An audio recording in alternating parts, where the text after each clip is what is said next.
அனைவருக்கும் இனிய மாலை வணக்கம். காலம் பிறக்கும் முன் பிறந்தது தமிழே, எந்த காலமும் நிலையாய் இருப்பதும் தமிழே. அகமாய் புறமாய் இலக்கியங்கள், அவை அமைந்ததை சொல்லும் இலக்கணங்கள். நிகரில்லா காப்பிய பூவனங்கள், உன் நெஞ்சம் நடத்தட்டும் ஊர்வலங்கள். விரலை மடக்கியவன் இசையில்லை, எழில் வீணையில் என்று சொல்வது போல், குறைகள் சொல்வதை விட்டுவிட்டு புது கோலம் புனைந்து தமிழ் வளர்ப்பாய். ஈரோடு தமிழன்பன் அவர்களின் வரிகளை கொண்டு நம் தாய் தமிழை வணங்கி விழுதுகள் அறிவே ஆற்றல் 288வது புத்தக கருத்து பகிர்வில் இணைந்துள்ள அத்தனை நல் உள்ளங்களுக்கும் என் அன்பான வணக்கம். என்னுடைய அழைப்பிற்கு இணங்கி இன்றைய நிகழ்வில் கலந்து கொண்டுள்ள சிறப்பு விருந்தினராக கலந்து கொண்டு ஏற்புரை வழங்க இருக்கின்ற எழுத்தாளர் திரு செந்தில் ஜெகநாதன் சார் அவர்களுக்கும் இனிய மாலை வணக்கம். இன்று நான் தங்களிடையே கருத்து பகிர இருக்கின்ற புத்தகம் திரு செந்தில் ஜெகநாதன் அவர்கள் எழுதிய மழைக்கண் சிறுகதை தொகுப்பு. இந்த புத்தகம் முதல் பதிப்பு வம்சி பதிப்பகம் 2021 வெளியிட்டு இருக்குது. இரண்டாவது பதிப்புல 2024 சொற்றுணை பதிப்பகம் வெளியிட்டுள்ளாங்க. இந்த புத்தகத்தோட மொத்த பக்கங்கள் 144, விலை ரூபாய் 180. புத்தகத்தின் முன் அட்டையே மிக ஈர்க்கும் விதமாக ஒரு தாயின் தோளில் அமர்ந்துள்ள குழந்தை, தாயினுடனே நடந்து வரும் குட்டி பையனின் படம் என அத்தனை அழகு. பின் அட்டையில் எழுத்தாளரின் படமும் எழுத்தாளர் ஜெயமோகன் அவர்களின் வாழ்த்துறையிலிருந்து சில பகுதிகளும் கொடுக்கப்பட்டுள்ளன.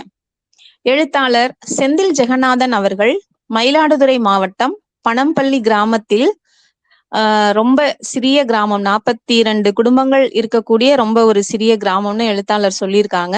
அந்த கிராமத்துல ஆகஸ்ட் மாசம் 20ஆம் தேதி 1987 வருஷம் பிறந்திருக்கிறாங்க. தொடக்கத்தில் சில திரைப்பட இதழ்களுக்கு திரைப்பட கட்டுரைகள் எழுதியிருக்கிறாங்க. ஆகஸ்ட் 1, 2018 தான் முதல் சிறுகதையான அன்பின் நிழல், அது ஆனந்த விகடன் இதழ்ல வெளியாகி இருக்குது. கடந்த 2014ஆம் ஆண்டிலிருந்து திரைப்படத்துறையில் உதவி இயக்குனராக பணியாற்றி வருகிறார். இதுவரை 2 சிறுகதை தொகுப்புகள், அகரம் ஃபவுண்டேஷனுக்காக கதைகளில் பேசும் குழந்தைகள் என ஒரு கட்டுரை தொகுப்பும் எழுதி வெளியாயிருக்கின்றன. இந்த மழைக்கண் அப்படிங்கிற இந்த சிறுகதைய காட்டன் ஃபீவர் அப்படிங்கிற தலைப்புல அஞ்சனா சேகர் அவர்கள் ஆங்கிலத்திலும் மொழிபெயர்த்திருக்காங்க. அதுக்கு 2022ஆம் ஆண்டின் மொழி அமைப்பின் 3வது பரிசை அந்த இங்கிலீஷ் கதை, அதாவது மொழியாக்க கதை பெற்றுள்ளது. இதே 2022ஆம் ஆண்டிலேயே வேலூர் கோட்டை தமிழ் முற்றம் விருதினையும் எழுத்தாளர் பெற்றிருக்கிறாங்க. இந்த தொகுப்போட பேரு மழைக்கண் இருக்கு இல்லையா, இந்த மழைக்கண் அப்படிங்கிற வார்த்தை எங்க இருந்து அவங்க எடுத்திருக்காங்க அப்படின்னா கம்பராமாயணத்துல இருந்து எடுத்திருக்காங்களாம். நுண்ணிய இழைக்கும் மருங்குளால் இணை நெடுங்கண்கள். அதாவது சீதை அசோகவனத்துல தன்னோட நிலையை எண்ணி துயருறும் வேளையில் அவள் அழுது அழுது அவளோட கண்கள் மழை கண்கள் போல ஆயிடுச்சு அப்படின்னு சொல்லி அவரு கம்பன் சொல்றாரு இல்லையா. அந்த கம்பன் அத சீதைக்கு சொல்ற அந்த வார்த்தைய செந்தில் ஜெகநாதன் சார் தன்னோட தொகுப்புக்கு தலைப்பாக்கி இருக்கிறார். ஆனா தன்னோட தொகுப்புல எந்த காவிய நாயகிகளை பத்தியும் ஒரு பேசல, எந்த கனவுலக நாயகிகளை பத்தியும் பேசாம நம் கண் முன்னே இருக்கின்ற, நம் கண் முன்னே வாழ்ந்துகிட்டு இருக்கிற, நடமாடிக்கிட்டு இருக்கிற நமது அம்மா, பாட்டி, அக்கா, தங்கைகள் தான் இந்த தொகுப்போட பலமாவே இருக்கிறாங்க. இதுல ரொம்ப ஒரு ஆச்சரியமான ஒரு அணிந்துரை யாரோடது அப்படின்னா நம்ம எழுத்தாளர் ஜெயமோகன் அவர்களோடதுதான். எனக்கு ஆனா நான் வாங்கின புக்ல அந்த உரை கொஞ்சம் ஒரு பக்கம் இல்லாம இருந்தது. நான் அதை சார்கிட்டையும் சொல்லியிருந்தேன். அடுத்ததாக பாவண்ணன் அவர்களோட சிறப்புரை, எம் கோபாலகிருஷ்ணன் அவர்களோட சிறப்புரை, அதாவது அது சொல்வனம் கட்டுரையிலிருந்து திரு நம்பி அவர்கள் எழுதின கட்டுரையிலிருந்து சில பகுதிகள் எல்லாம் பின் இணைப்பா இணைச்சிருக்கிறாங்க. இது எல்லாமே இந்த நூலுக்கும் இந்த ஆசிரியருக்கும் கிடைத்த ஒரு தனி சிறப்பாவே நான் பார்க்கிறேன். ஏன்னா இவ்வளவு பெரிய எழுத்தாளர்கள் எல்லாம் இந்த தொகுப்பை பாராட்டி இருக்கிறாங்க, இந்த எழுத்தை பாராட்டுறாங்க, அதுக்கு ஒரு அங்கீகாரம் கொடுக்குறாங்க அப்படின்னா அந்த அளவுக்கு அவருடைய எழுத்தோட பலம் அப்படிங்கிறது தான் நான் நினைக்கிறேன். இந்த நூலை, இந்த மழைக்கண் அப்படிங்கிற தொகுப்பை வந்து தன்னுடைய அம்மாவுக்கு சமர்ப்பிச்சிருக்கிறாங்க. நன்றிக்குரியவர்கள் அப்படின்னு ஒரு பெரிய பட்டியலையே போட்டிருக்கிறாரு. பதிப்புரையாக எழுத்தாளர் தனது வாசிப்பு பயணம் பற்றியும் சக மனிதர்கள் மீதான அன்பின் வெளிப்பாட்டையும் ரொம்ப சிறப்பாக எழுதியிருக்கிறாங்க. இதெல்லாம் அப்படியே கடந்து நம்ம அந்த கதைக்குள்ள போனோம் அப்படின்னா, மொத்தம் 9 கதைகள் இருக்கின்றன. முதல் கதை அன்பின் நிழல். மனம் மிகவும் சோர்ந்து போய் உட்கார்ந்திருக்கிறேன். வாழ்க்கையில் முதல் முறையாக மது குடிக்கலாம் என்ற எண்ணம் தோன்றுகிறது. இதோ இந்த 5வது மாடியிலிருந்து அப்படியே குதித்து விடலாமா என்றிருக்கிறது. சற்று முன்னர் சுவரில் மோதி கொண்டதால் தாங்க முடியாத தலைவலி இருந்து கொண்டே இருக்கிறது. இதய துடிப்பு இப்போது என்ன வேகத்தில் இருக்கிறது என்றெல்லாம் தெரியவில்லை. அது துடிக்கவில்லை என்றாலும் பிரச்சனை இல்லை. இப்படி ஒரு இன்ட்ரடக்ஷனோட தான் அந்த கதை தொடங்குது.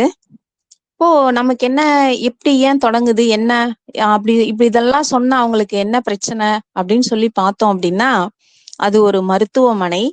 அதில் தனது தந்தையை சிகிச்சைக்காக சேர்த்திருந்த பொழுதில் தனது தந்தையின் மனம் ஒரு நிலையில் இல்லாமல் மருத்துவமனையில் தாறுமாறாக நடந்து கொள்கின்ற போது கையறு நிலையில் தனது தந்தையை கட்டி போட்டு வந்துள்ள ஒரு மகனின் மனநிலைதான் இது.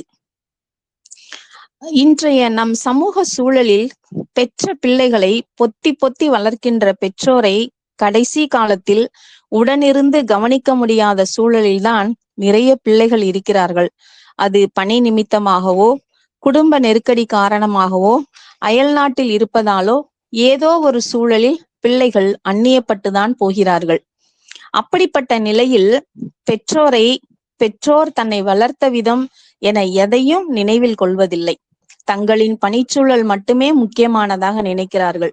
அப்படியெல்லாம் கேள்விப்படுகிற, பார்க்கிற, நடக்கிற தற்கால சூழலில் தனது அப்பாவின் இளம் வயது முதல் தற்போதைய நிலை வரை ஒரு மகன் நினைத்து பார்த்து அவருக்காக அவன் அழுகின்றான் எனில் அந்த அன்பின் நிழல் எப்படிப்பட்டதாக இருக்கும்? இத படிச்ச உடனே, இந்த கதை படிச்ச உடனே எனக்கு சுஜாதாவோட அந்த எல்டோராடோ கதை, அந்த எல்டோராடோ அப்படிங்கிறது வந்து ஒரு கற்பனையான ஒரு தங்கத்தாலே இருக்கக்கூடிய ஒரு நகரம் அப்படின்னு சொல்லிட்டு அந்த நகரத்தை தேடி எல்லாரும் போறாங்க. அதுலயும் குறிப்பா தமிழ்நாட்டு இளைஞர்கள்லாம் அந்த நகரத்துல வேலை தேடி போறாங்க அப்படின்னு சொல்லி வரும். அந்த மாதிரி ஒரு குடும்பத்துல ஒரு எதிர்பாராத சூழல்ல அந்த குடும்பத்தை விட்டு பரத் அவன் வந்து போயிடுறான். அதுக்கப்புறமா ஒரு சில வருடங்கள் கழித்து மறுபடியும் அவன் வந்து தன்னோட அந்த தன்னோட பூர்வீகம், தன்னோட அம்மா, தன்னோட அப்பா, தன்னோட உடன் பிறந்தவர்கள் அப்படின்னு அவன் பார்க்க வரான். பார்க்க வரும்போது அங்க அவன் சற்றும் எதிர்பார்க்காத ஒரு அதிர்ச்சியான சூழலா இருக்குது. அங்க என்ன அப்படின்னா, அவன் சின்ன வயசுல அவனுக்கு எல்லாமுமா ஆதர்சமா இருந்த அவங்க அப்பா வந்து ஒரு ஒரு ரூம்ல ஒரு சுத்தமா ஒரு கேட்பாரற்று ஒரு பார்க்கவே முடியாத ஒரு கோலத்துல ஒரு கட்டில்ல படுக்க வச்சிருக்கிறாங்க. அவரோட இயற்கை உபாதைகள் எல்லாமே அந்த ரூம்ல தான். அப்படி ஒரு ஸ்மெல்லு அந்த ரூம் பக்கம் யாருமே போறதே கிடையாது. அப்போ இந்த பரத் வந்த உடனே அவங்க அண்ணன், அண்ணி, அம்மா இவங்க எல்லாருக்கும் ஒரு மாதிரி வித்தியாசமா, ஆச்சரியமா நினைக்கிறாங்க. இவன் திரும்பி வரவே மாட்டான்னு நினைச்சோம். ஏன்னா ஒரு வெளிநாட்டு பொண்ணை கல்யாணம் பண்ணி வெளிநாட்டிலேயே செட்டில் ஆயிட்டான் அப்படின்னு நினைச்சோம். ஏதோ இங்க அப்பா காலம் அப்படியே இப்படி போச்சுன்னா அப்படியே அதுக்கப்புறம் அவர் இறந்துட்டாருன்னா எடுத்து முடிச்சுட்டு அப்படியே சொத்தெல்லாம் நம்ம இது பண்ணிக்கலாம் அப்படின்னு இருக்கும்போது இவன் இப்படி வந்து நிக்கிறானே அப்படின்னு சொல்லிட்டு அவங்க அண்ணனுக்கும் அன்னிக்கும் அதுதான் ஃபர்ஸ்ட் வந்து ரொம்ப இதுவாகுது. அவங்க அம்மா என்ன நினைக்கிறாங்க, இவன் வந்து பாத்துட்டானே, இப்போ நம்மள வந்து தப்பா நினைப்பானே, அம்மாவை கூட நம்ம அப்பாவை சரியா கவனிக்கலையோ அப்படிங்கிற மாதிரி நினைக்கிறாங்களோ என்னவோ அப்படின்னு சொல்லிட்டு அவங்களுக்கும் ஒரு இதுவாகுது. ஆனா அவன் அதெல்லாம் எதுவுமே பொருட்படுத்தாம அவங்க அப்பாவோட ரூமுக்கு போய் எந்த ஒரு முக சுளிப்பும் இல்லாம அத ஃபுல்லா அந்த ரூம் அவன் கிளீன் பண்ணிட்டு அவங்க அப்பாவையும் நல்லா குளிக்க வச்சு அவருக்கு பிடிச்ச மாதிரி நல்லா அந்த ஒயிட் ட்ரெஸ் எல்லாம் போட்டு விடும்போது அவங்க அப்பா அப்படியே அழுவாரு.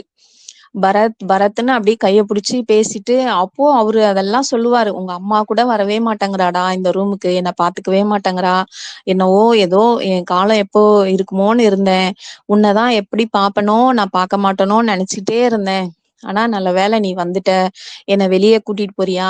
எனக்கு நல்லா காரமா இத வாங்கி தரியா? இந்த சாப்பாடு வாங்கி தரியா? அப்படிலாம் அவரு கேட்கும்போது, அப்படியே பரத்துக்கு வந்து அவனுடைய அந்த குழந்தை பருவ நாட்கள் ஞாபகத்துக்கு வருது. அவங்க அப்பா வந்து எப்படி இவன சின்ன பிள்ளையில பாத்துக்கிட்டாரு. அதெல்லாம் அவனுக்கு ஞாபகத்துக்கு வந்தோனே அவன் அழுவுறான். அப்பா நீங்க எதுவும் ஃபீல் பண்ணாதீங்க. நான் பாத்துக்கிறேன், நான் இருக்கிறேன். அப்படிலாம் சொல்லி அவன் என் கூடவே இருந்து எல்லாம் பாத்துக்கிறான். அதுக்கப்புறம் ஒரு ஒரு 2 நாட்கள்ல அவரு வந்து இறந்து போறாரு. இவன் வந்து வேண்டிய மட்டும் அவங்க அப்பாவுக்காக அவன் அழுதுட்டு கிளம்பி போகும்போது அவங்க அண்ணா கிட்ட சொல்லிட்டு போறாரு, எனக்கு எந்த சொத்து எதுவுமே வேண்டாம். அப்பா கூட இருந்த இந்த நாட்களே எனக்கு போதும். இதுதான் என்னோட எல்டோரோடா அப்படின்னு சொல்லிட்டு. அதாவது அந்த பொன்னாலான நகரம் அப்படிங்கிறது அது கற்பனை தானே, அது நிஜம் கிடையாது. நம்மளுடைய நினைவுகள் தான். நம்ம எதை நினைச்சுக்கிட்டே இருக்கிறோமோ அதுதான் உண்மை அப்படிங்கிறத நான் இந்த 2 நாள்ல நான் இங்க உணர்ந்துட்டேன். அப்படின்னு சொல்லிட்டு போகும்போது, வந்தப்ப எப்படி பரத் ஒரு ஆச்சரியத்த குடுத்தானோ, அதே மாரி அந்த வீட்ல இருந்து அவன் திரும்பி போம்போதும், அவங்க அவங்க சுற்றத்தாருக்கு ஒரு ஆச்சரியத்த குடுத்துட்டு தான் போறான். அப்படிங்கிறது தான் சுஜாதாவோட அந்த கதை, எல்டோரோடா.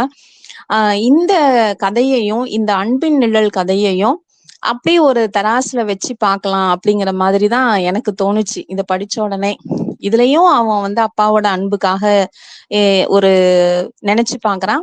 இங்கேயும் தன்னுடைய அப்பாவோட இளம் வயதிலிருந்து அவர் எவ்வளவு கஷ்டப்பட்டு ஒத்தையாளா இருந்து அந்த குடும்பத்தையே அவரு செழிப்பாக்கி அந்த உழைப்புக்கு உதாரணமாவே இவரைதான் சொல்றாங்க. அந்த ஊர் மக்களே அவரை நினைக்கிற அளவுக்கு அப்படி இருந்த ஒருத்தர் ஏதோ ஒரு சூழல்ல ஒரு ஒரு மருத்துவமனைக்கு வரக்கூடிய ஒரு நிலைக்கு ஆளாகும்போது, அதுலயும் வந்து அந்த ஒரு மனநல கோளாறு ஏற்பட்டு அவர் வந்து மருத்துவமனையில தாறுமாறா நடந்துக்கும் போது, அந்த பையன் வந்து அதை எப்படி வந்து ஹேண்டில் பண்றான் அப்படிங்கறதான் சொல்லி அவர் வந்து அதை ஃபீல் பண்ணும்போது, நம்ம எல்லாருக்குமே நம்மளுடைய அப்பா வந்து கண்டிப்பா நினைவுக்கு வருவாங்க.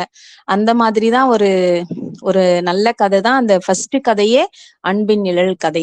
அதே மாதிரி அடுத்ததா 2வது கதை போனோம் அப்படின்னா, நித்தியமானவன். நித்தியம் என்பதன் பொருளே என்றென்றும் என்பதுதானே.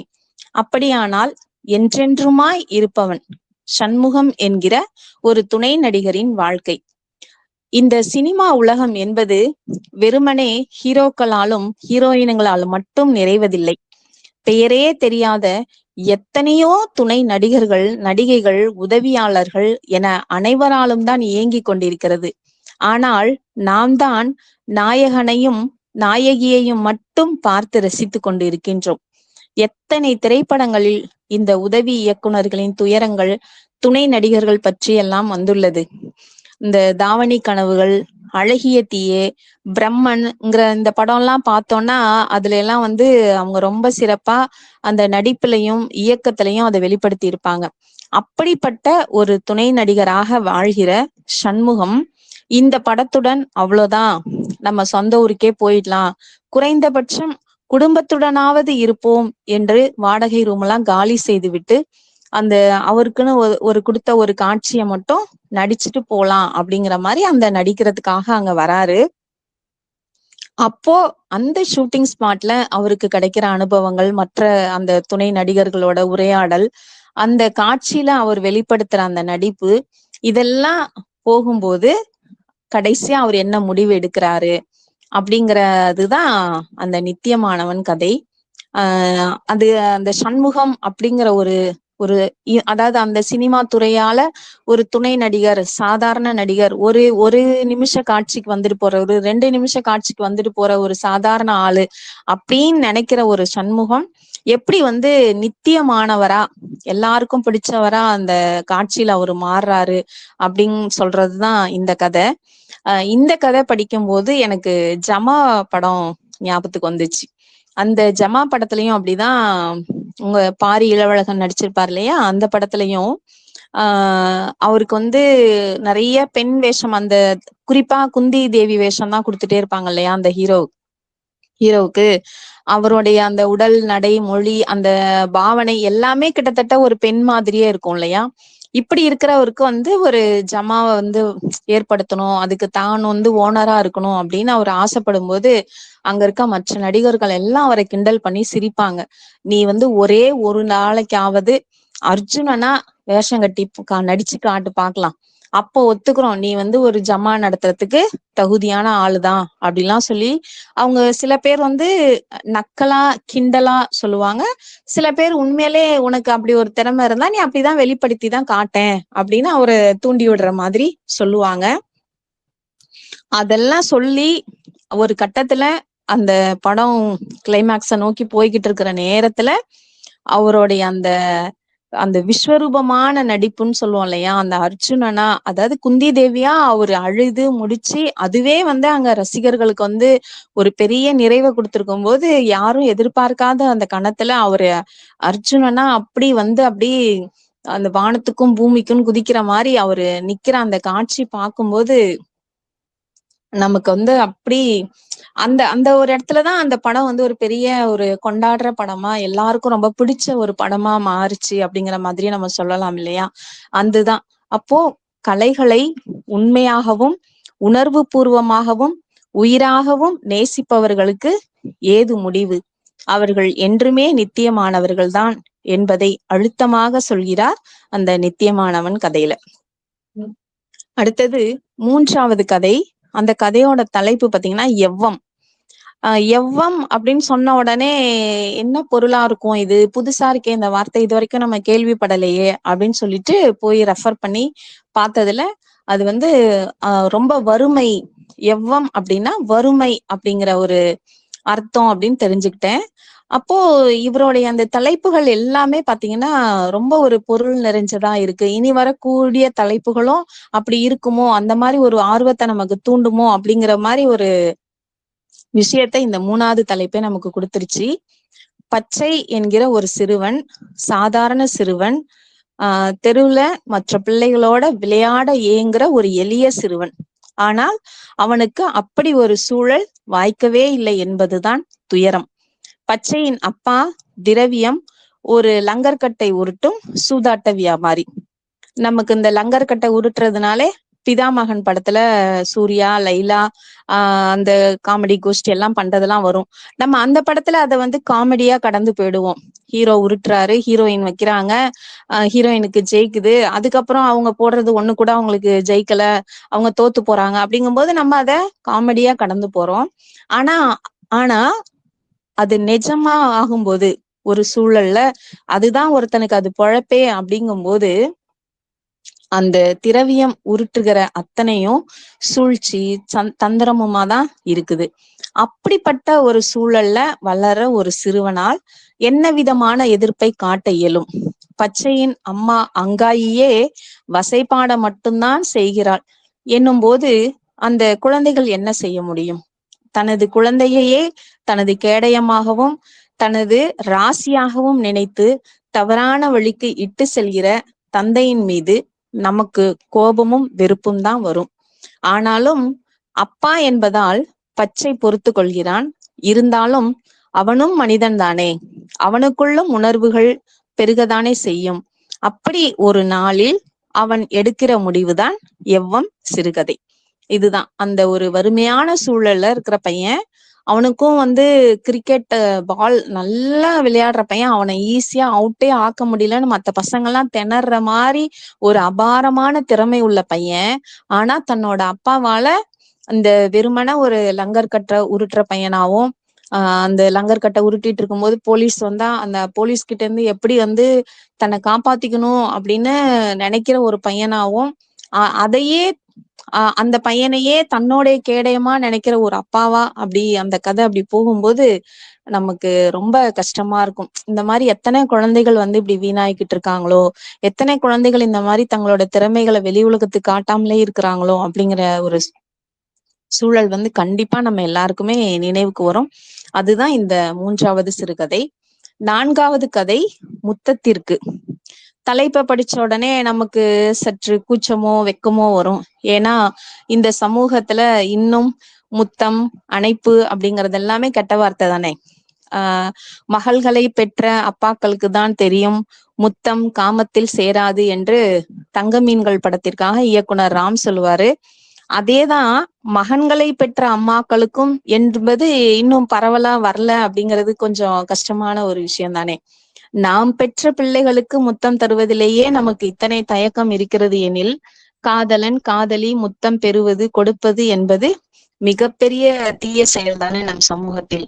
அதிலும் முதிர் வயது ஆணுக்கும் முதிர் வயதை நெருங்கி கொண்டிருக்கிற ஒரு பெண்ணுக்கும் இடையில் ஏற்படுகிற நட்பா காதலா என்று பகுத்தறிய முடியாத சூழலில் நட்பிலிருந்து காதலாக அது ப்ரமோட் ஆகிற ஒரு சூழல்ல அதனுடைய முதல் படியே அந்த முத்தமிடுவதுதான். அதை இந்த கதையில் எந்தவித ஆபாசமும் இன்றி மிக நளினமாக தேர்ந்தெடுத்த வார்த்தைகளின் மூலம் விளக்கும் போது எனக்கு என்னுடைய ஒரு பாலிய காலம் நினைவுக்கு வந்தது.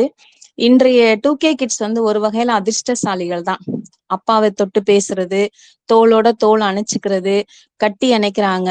ஆனா இதெல்லாம் இந்த 80s கிட்ஸுக்கும் 90s கிட்ஸுக்கெல்லாம் ரொம்ப பாவம். அப்பாவை தொட்டு கூட பேசாத பிள்ளைகளா வளர்ந்த போது முத்தம் பற்றியெல்லாம் அம்மாவிடமிருந்து கூட அத்தனை எளிதில் கிடைக்காத ஒன்றுதான் முத்தம். எழுத்தாளரும் 87 பிறந்திருப்பதால் இயல்பாகவே அந்த எண்ணம் வார்த்தை அதுதான் மிக அழகாகவே எழுதியிருக்கிறார் இந்த சிறுகதையில். அப்பிக்கொண்டால் சில மணிகளில் அழியக்கூடிய பவுடர் தான் ஒரு முத்தத்தால் இனி எப்போதும் அழியாமல் நினைவில் படிந்திருக்க போகிறது. இந்த கதையும் நம்முடைய நினைவில் அழியாமல் இருக்க போகிறது அப்படிங்கறதா அந்த முத்தத்திற்கான கதை. அடுத்தது 5வது கதை. இந்த தொகுப்பிற்கு தலைப்பான மழைக்கண். தூய இருதய மருத்துவமனை, அதிலும் குறிப்பாக தொழுநோயாளிகளுக்கான சிறப்பு மருத்துவமனை எனும்போது கதையின் அடர்த்தி புரிந்துவிடும் நமக்கு. உழைப்பை மட்டுமே தனது பேராயுதமாக கொள்கிற எளிய பெண்மணி, தனது கணவர், தனது குழந்தைகள், தனது வயல், தனது உழைப்பு என கட்டுசெட்டாக வாழ்கிற ஒரு வேளாண்குடி தாயின் எண்ண ஓட்டங்களும் துயரமும் தான் இக்கதையின் மையச்சரடு. நெல் வயல் வேலை என்றாலே மிக அதிகமாக இருக்கும். பருத்தி இன்னும் 2 மடங்கு வேலை என்பது இந்த கதை படித்த போது தெரிந்து கொண்டேன். ஒரு பொருள் வாங்கும் வரைதான் வேறொருவருடையது, வாங்கிவிட்டால் அது அம்மாவிற்கானது. அப்படிதான் இங்கேயும். பருத்தி பயிரிட வேண்டாம் என்று சொன்னாலும் அப்பா வாங்கி வந்த பிறகு சாணிப்பாலில் ஊற வைத்து முளை குச்சிகளுக்கு நடுவே விதைத்து அது துளிர்த்து வரும்போது மகிழ்ந்து என இருக்கின்ற நேரத்தில்தான் அந்த துயர் ஆரம்பிக்கிறது. சாதாரண அரிப்பாக ஆரம்பித்து பிள்ளைகளை தொட்டு கூட பார்க்க முடியாத அளவிற்கும், உறவினர் மரணத்தில் அம்மாவை பார்த்ததும் விலகி போகின்ற உறவினர்களாலும் அந்த நோயின் தீவிரம் அதிகமாகி போனது. அந்த அந்த உறவினர் மரணத்துல அவங்கள விட்டுட்டு அந்த லேடிஸ் எல்லாம் அவங்க அழுகுறாங்கங்கும் போது அவங்க அம்மா வீட்டுல அழுவாங்க பாருங்க. அந்த அந்த இடம்லாம் நமக்கு கண்டிப்பா கண்ணீர் வந்துரும். அதை எப்படி சொல்றது? அதிலே அழுது அழுதுதான் அம்மாவின் கண்கள் மழைக்கண்களாகின்றன. இறுதியில் அம்மா என்ன முடிவெடுக்கிறாள், பருத்திக்கு என்ன ஆனது என்பது நம்மால் கண்ணீர் திரையின்றி படிக்க முடியாது. இந்த கதை படிக்கும்போது எனக்கு அந்த மாயின்னு ஒரு திரைப்படம் சரத்குமார் நடிச்சது இல்லையா, அந்த படம் ஞாபகத்துக்கு வந்து. அதுலயும் அந்த படத்தோட நாயகன் ஸ்டார்டிங்ல நமக்கு காட்டும் போது அந்த சரத்குமார் கேரக்டர், அதாவது அந்த மாயிங்கிற கேரக்டர் தரையில தான் உட்காருவாரு. வெளியில எல்லாம் பெரிய மீட்டிங் எல்லாம் போனா கூட சேர்ல எல்லாம் உட்கார மாட்டாரு, தரையிலேயே உட்காருவாரு. ரொம்ப எளிமையான ஆடைகளை தான் அணிவாரு. அதே மாதிரி அவரோட வீடும் பாத்தீங்கன்னா ரொம்ப ஒரு எளிய ஒரு சின்ன குடிசை மாதிரிதான் இருக்கும். அவ்வளோ பெரிய மனுஷன். ஓட்டுக்கெல்லாம் இவர் சொன்னா மக்கள் ஓட்டு போடுவாங்கன்னு MP MLA எல்லாம் போற அளவுக்கான ஒரு பெரிய ஆளு. ஆனா ஒரு எளிய குடிசையில வாழ்ந்துட்டு இருக்கிறாரு. அப்படிங்கும் போதே நமக்கு தெரிஞ்சிடும் அப்ப இதுக்கு ஏதோ ஒரு பிளாஷ்பேக் வரப்போகுது அப்படின்னு சொல்லிட்டு. அந்த பிளாஷ்பேக்ல என்ன அப்படின்னா, அந்த சரத்குமாரோட அம்மா ஒரு தொழுநோயாளியா இருப்பாங்க இல்லையா. அப்போ அந்த தொழுநோயாளியா இருக்கிறதுனால அவங்க வந்து குழந்தைக்கு தாய்ப்பாலும் கொடுக்க கூடாது, குழந்தைய தொட்டு தூக்க கூடாது, குழந்தைய வந்து அவங்க ரொம்ப கிட்டத்துல வச்சு கூட பார்க்க கூடாதுங்கிறதுனால தனியாவே அந்த குழந்தைய வச்சிருப்பாங்க. அவங்க ஒரு ரூம்ல இருந்துதான் தொட்டில் நீளமா ஒரு கயிறு கட்டி தொட்டில் எல்லாம் ஆட்டுற மாதிரி எல்லாம் வரும். சில காட்சிகள் வந்து நமக்கு மிகைப்படுத்தப்பட்ட காட்சிகள் மாதிரி இருந்தாலும் நிஜம் அதுதானே. அந்த ஒரு ஈஸியா அது வந்து இன்ஃபெக்ட் ஆகக்கூடிய ஒரு டிசீஸ் அப்படிங்கும்போது அந்த அந்த எங்க அம்மா வந்து என்னை தொடவே இல்லை, தொட்டு தூக்கல, என்னை இது பண்ணவே இல்லை, தாய்ப்பாலே கொடுக்கல. கடைசி வரைக்கும் அவங்க முகத்தை கூட நான் சரியா பார்க்கவே இல்லை. அதனால நான் வந்து ஒரு எளிமையான வாழ்க்கையதான் வாழணும், நான் வந்து எங்க அம்மா வாழ்ந்த அந்த வீட்டுலதான் நான் இருப்பேன் அப்படின்னு சொல்லிட்டு அந்த ஹீரோ அப்படியே வாழ்ந்துட்டு இருக்கிறாரு அப்படிங்கிற மாதிரிதான் அந்த கதை போகும் இல்லையா. அப்போ அந்த கதையிலையும் அந்த அம்மா வந்து ரொம்ப அழுதுகிட்டே இருப்பாங்க. நான் பிறந்த பிள்ளை, எனக்கு என்னால தாய்ப்பால் கூட என் குழந்தைக்கு கொடுக்க முடியலையே அப்படிலாம் சொல்லி அவங்க அத அழுகுற மாதிரி அந்த படத்துல வர காட்சிகள். நான் இந்த இடத்துல இந்த தாய் வந்து அவங்க வந்து குழந்தைங்களுக்கு சாப்பாடு கூட கொடுக்க முடியல. அதான் அவங்க வந்து எதுவும் நினைக்காம குழந்தைங்களுக்கு சாப்பாடெல்லாம் கொடுப்பாங்க. ஆனா பக்கத்து வீட்டுல வர அந்த ஒரு உறவினர் பாட்டி வந்து ஒரு வார்த்தையை சொல்லிடுவாங்க, இவளுக்கு கொஞ்சம் கூட புத்தியே இல்ல பாரு, இந்த கையால இந்த பிள்ளைங்களுக்கு எல்லாம் சோறு கொடுக்குறாளே, அந்த பிள்ளைங்களுக்கு ஏதாவது ஆயிடுச்சுன்னா இவ என்ன பண்ணுவா அப்படின்னு அந்த பாட்டி சொல்றது அரசல் புரசலா இந்த அம்மா காதுல வந்து விழும்போதுதான் என்னால என் பிள்ளைங்களுக்கு வந்துருமா, என் பிள்ளைங்க பாதிக்கப்பட்டுருவாங்களா அப்படின்னு அந்த அம்மா அழுகுறாங்க பாத்தீங்களா. அந்த அந்த இடம்லாம் வந்து தாய் தாய் தானே, எப்பவுமே தாய் தாய் தானே அப்படின்னு சொல்ற அந்த ரொம்ப ஒரு துயரமான சூழல். அந்த மழைக்கண் அப்படிங்கிற தலைப்பு வந்து ஏன் இந்த கதைக்கு அவ்வளோ பொருத்தமா இருக்கு அப்படிங்கிறதுதான் அந்த கதை. அப்போ அந்த ஒரு வேளாண் குடி தன்னோட குழந்தைங்க, தன்னோட அந்த நிலம், தன்னோட உழைப்புன்னு மட்டுமே வாழ்ந்துகிட்டு இருக்கிற ஒரு தாய்க்கு இந்த மாதிரி எதிர்பாராத ஒரு நோய் வரபோது அத வந்து அந்த குடும்பம் வந்து எவ்வளோ ஒரு கஷ்டத்தோட எதிர்கொள்ளுது. அதுலயும் அந்த சின்ன பையன் வந்து கேட்பான், பெரியவனே அம்மாவுக்கு எப்படா சரியாகும் அப்படின்னு. ஏன்னா அவன் எப்பவுமே அவங்க அம்மா பிடிச்சிட்டே தூங்குற ஒரு பையன், இன்னைக்கு வந்து அவங்க அம்மா வந்து பசங்களோட சேராம அவங்க தனியா இருக்கிறாங்க அப்படின்னு சொல்லும்போது அது அந்த ஏக்கம், அந்த தாயோட மனநிலைங்கிறதெல்லாம் எவ்வளவு ஒரு சாதாரணமா கடந்து போக முடியாது இல்லையா. அப்படிதான் இந்த கதை, இந்த 5வது கதை, இந்த மழைக்கண் கதையும் அப்படிதான் இருந்துச்சு. அந்த மாதிரி நாங்க நாங்க ஹாஸ்டல்ல இருக்கும்போது கும்பகோணத்துல வேலை பார்க்கும்போது சாயங்கால நேரத்துல பசங்களோட எங்களை கூட்டிட்டு போவாங்க அந்த பருத்தி எடுக்கிற இடத்துக்கு. போயிட்டு அந்த அந்த இதுல இருந்து அந்த பருத்தி பூ அந்த பஞ்சு மட்டும் நாங்க தனியா எடுக்கணும், அந்த வேலைதான் நாங்க செய்வோம். அதுவே நாங்க வந்து அவ்வளவு கஷ்டமா அப்ப நினைச்சிருக்கிறோம். ஒரு சாயங்காலம் இப்பதான் ஸ்கூல் முடிச்சுட்டு வரோம், வந்த உடனே அடுத்து இங்க கூட்டிட்டு வந்துட்டாங்களே அப்படின்னு சொல்லிட்டு. ஆனா அது அப்போ செய்யும் போது ஜாலியா நம்ம செய்வோம். நைட்டு வந்து தூங்க வரும்போது அதை பேசிக்குவோம், ரொம்ப கஷ்டமா இருக்குல்ல, இப்போ அடுத்து இந்த வேலை முடிச்சுட்டு வந்தோடனே அடுத்து ஸ்டடி பார்க்கணும், ஸ்டடி முடிச்சோடனே அடுத்து நைட்டு ப்ரேயர் இருக்கும், ப்ரேயர் முடிச்சுட்டு சாப்பிட வைக்கணும், பசங்களை எல்லாம் சாப்பிட வச்சுட்டு குட் நைட் தாட் கொடுத்து அவங்கள தூங்க வச்சுட்டு அப்புறமா தான் நம்ம மேல தூங்க வரோம். இப்ப நமக்கு ரெஸ்டே இல்லைல்ல அப்படின்னு நாங்க அதை நினைச்சத இப்ப நான் இந்த கதையில நினைச்சு பாக்குறேன். அது ஒரு சின்ன ஒரு வேலைதான், அதுவே எங்களுக்கு செய்யறதுக்கு அப்ப அவ்வளவு கஷ்டமா இருந்ததுன்னா அத வந்து விதையிலேருந்து அதை அவங்க உருவாக்கி அதை ஒரு செடியா அது ஒரு மலர்ந்து அந்த பஞ்சாயி அந்த பஞ்சிலேருந்து ஒரு நூல் எடுத்து அதுல இருந்து ஒரு உடை தயாரிக்கிறதுங்கிறது வந்து எவ்வளவு பெரிய விஷயம் இல்ல. அப்போ அந்த தாயோட மனநிலை, அந்த தாயோட உழைப்புங்கிறது நிச்சயமா சாதாரணமானது இல்ல அப்படிங்கிறத இந்த கதை படிக்கும்போது ரொம்பவே நான் ஆழமா அது தெரிஞ்சுக்கிட்டேன் இந்த மழைக்கண் கதையிலிருந்து. அடுத்ததாக 6வது கதை ஆடிஷன். இந்த ஆடிஷன் அப்படிங்கிற வார்த்தை எனக்கு எப்போ அறிமுகம் ஆனிச்சுன்னா ஒரு 10 ஆண்டுகளுக்கு முன்னாடிதான். இந்த புகழ்பெற்ற தனியார் டிவி சேனல்ல பிரபலமான அந்த பாடல் நிகழ்ச்சி, ரொம்ப விரும்பி பார்த்த, தொடர்ந்து பார்த்து ரசித்த நிகழ்ச்சி. அதுக்கான அந்த குரல் தேடல், உங்கள் ஊருக்கு வரோம், ஆடிஷனில் கலந்து கொள்ளுங்கள் அப்படிங்கிற அந்த விளம்பரம் எல்லாம் வரும்போதுதான் இந்த ஆடிஷன் அப்படிங்கிற வார்த்தைன்னா என்ன அப்படிங்கிறத தெரிஞ்சுக்கிட்டோம். அதுக்கப்புறமா வருஷங்கள் ஆக ஆக அந்த நிகழ்ச்சியோட வணிக நோக்கம், விளம்பர உத்திகள் எல்லாம் பார்த்து, இப்போலாம் அந்த நிகழ்ச்சி பார்க்குற ஆர்வமே சுத்தமா இல்ல. குறைஞ்சு போச்சு. இப்போ அந்த எப்பயாச்சும் ஏதாவது கிளிப்பிங்ஸ் மாதிரி ஏதாவது ஒரு சிலது நம்ம Facebookல ஏதாவது வரும்போது, சின்ன வீடியோவா ஏதாவது வரும்போது மட்டும் தான் பார்க்குறோம். மத்தபடி முழுமையா அந்த ஒரு 10 ஆண்டுகளுக்கு முன்னாடி ஒரு ஆர்வமா உட்கார்ந்து பார்த்த மாதிரி இப்போ அதெல்லாம் பார்க்கறதில்ல. அப்படிப்பட்ட அந்த ஒரு அந்த ஆடிஷன் அப்படிங்கிற ஒரு தலைப்புல ஒரு கதை அப்படின்னு சொன்ன உடனே ரொம்ப ஆர்வமா அந்த கதைய படிச்சேன்.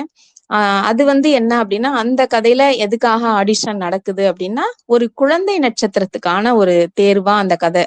ஒரு சினிமால நடிக்கிற ஒரு குழந்தை நட்சத்திரத்த எப்படி தேர்ந்தெடுக்கிறாங்க அப்படின்னு சொல்லிட்டு. அது ரொம்பவே சுவாரஸ்யமா இருந்துச்சு. ஏன்னா இப்படிதான் அந்த வந்து குழந்தைகள் எல்லாம் தேர்ந்தெடுக்கிறாங்க அப்படிங்கறதெல்லாம் தெரிஞ்சுக்கிச்சு. அந்த குழந்தையோட திறமைகளை காட்ட இன்றைக்கு வந்து இன்னைக்கு நமக்கு இந்த அதிகப்படியான ஊடகங்கள் இன்னைக்கு வந்துருச்சு. இன்னைக்கு காலகட்டத்துல அவங்கவுங்க வீட்ல இருந்து வீடே ஒரு ஸ்டுடியோ மாதிரி ஆயிடுச்சு. அவங்க அங்கவே வீடியோ எடுக்கிறாங்க, அப்படியே அப்லோட் பண்றாங்க, என்னென்னவோ பண்றாங்க, எடிட் பண்றாங்க, ஃபில்டர் பண்றாங்க, அப்படிலாம் நம்ம நிறைய வார்த்தைகள் இப்ப கேள்விப்படுறோம். அதுலவே பிரபலம் ஆகுற குழந்தைங்க அடுத்து ஈஸியா சினிமாக்குள்ள வராது. அந்த மாதிரி ஒரு சில குழந்தைகள்லாம் நமக்கு நல்லாவே தெரியும். இந்த இப்போ ரித்விக்னு ஒரு பையன், ரித்து ராக்ஸ்னு ஒரு யூடியூப் சேனல் இந்த கோவிட் டைம்ல அவன் ரொம்ப ஃபேமஸ் ஆகி அப்புறம் ஜெயிலர் படத்துல ரஜினி சாருக்கு பேரனா நடிச்சான் அந்த பையன். அதுக்கப்புறம் அந்த ஆலியாங்கிற பாப்பா, ஆலியாவோட தம்பி, அந்த பையன் எல்லாமே அவங்க எல்லாமே குட்டி குட்டியா இந்த மாதிரி யூடியூப்ல வீடியோ எல்லாம் போட்டு இப்போ வந்து பிரபலமான நட்சத்திரங்களாவே அவங்க எல்லாம் மாறிட்டாங்க இல்லையா? அந்த மாதிரி நடக்கிற அந்த ஒரு ஆடிஷனுக்கு வருகிற ஒரு குழந்தை, அக்குழந்தையின் அம்மா அனிதா, இந்த ஆடிஷனை நடத்துகிற உதவி இயக்குனர் நந்தன். அப்படிதான் இந்த 3 பேரை சுத்திதான் அந்த கதை நடக்குது. அந்த கதையினோடவே உதவி இயக்குனர்களோட வேலை என்ன, இயக்குனர்கள் வந்து எந்த மாதிரி எல்லாம் குழந்தைகள் இருக்கணும் அப்படின்னு தேடுறாங்க, அந்த குழந்தைகளோட உலகம் எப்படி இருக்கு, குழந்தைகளோட பெற்றோர் எப்படிலாம் இருக்கிறாங்க, அது எல்லாத்தையும் இணைக்கிற ஒரு அழகான ஒரு ஒரு மெல்லிய காதல். இதெல்லாம் தான் அந்த ஆடிஷன் கதை. அது ரொம்ப சுவாரஸ்யமா இருந்ததுன்னே சொல்லலாம். ரொம்ப சிறப்பான கதையாவும் இருந்தது. இந்த ஆடிஷன் அப்படின்னோடனே நமக்கு அந்த ஓமை கடவுளே படத்துல வர ஆடிஷன் காட்சி கண்டிப்பா நமக்கு நினைவுக்கு வரும். ஏன்னா அந்த காட்சியில வாணி போஜன் அவங்க காட்சிய சொல்றதும், அசோக் செல்வன் நடிச்சு காட்டுறதும், அதுக்கப்புறம் தான் தெரியும் அது வந்து அந்த வாணி போஜன் வாழ்க்கையிலே நடந்த ஒரு சம்பவம் தான் அவங்க வந்து அங்க ஆடிஷனுக்கு வச்சிருக்காங்க அப்படின்னு சொல்லிட்டு. அது மாதிரி ஒரு ரொம்ப ஒரு நல்ல கதை இதுவுமே. அடுத்ததாக 7வது கதை நெருநல் உளனொருத்தி.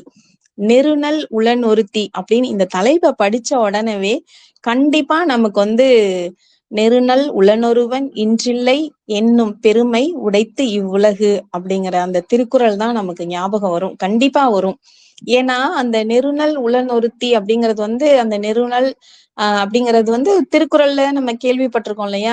இந்த உலகத்துல வந்து யாருமே நிலையா இல்ல, எல்லாருமே ஒரு நாள் மரித்து போவாங்க, நேத்து இருந்தவங்க இன்னைக்கு இல்லைங்கிறது தான் உண்மை நிதர்சனம் அப்படிங்கிற அந்த இதுதான் உண்மை இல்லையா?